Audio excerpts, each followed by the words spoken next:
The Supreme Court ruling against the EPA is a bigger deal than you think. All of the groups that were trying to convince the Supreme Court to take this case, conservative attorney generals from states like West Virginia and Texas, coal companies, and people who are aligned with them in the industry, all of these people asked the Supreme Court to take this case because they wanted the Supreme Court to enshrine what's called the major questions doctrine into law.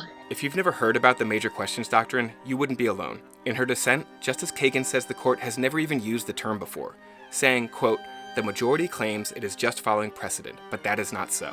The court has never even used the term major questions doctrine before." Kirti Datla is the Director of Strategic Legal Advocacy for Earth Justice.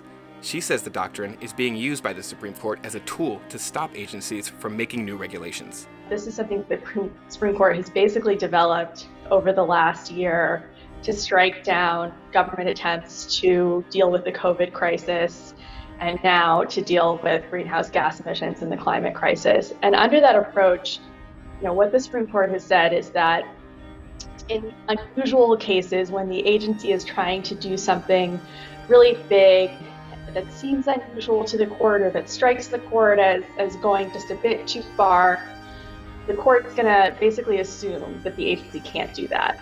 And it's going to, put its thumb on the scale against the agency. And it's hard to see how the agency is ever going to win when the court or any court says that the major questions doctrine applies, because it's going to be so hard to get over that thumb on the scale.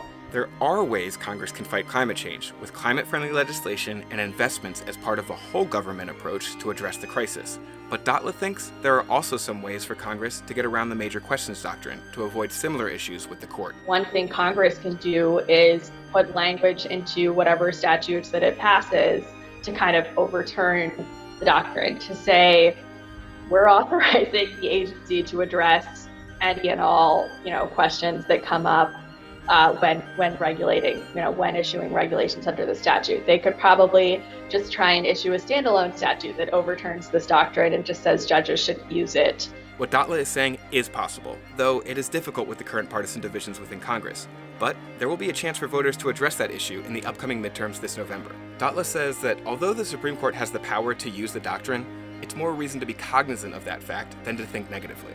I would say it's definitely going to be challenged, but I don't think we should be pessimistic that every regulation is going to get shot down. Like regulating, things like mercury, regulating things like particulate matter.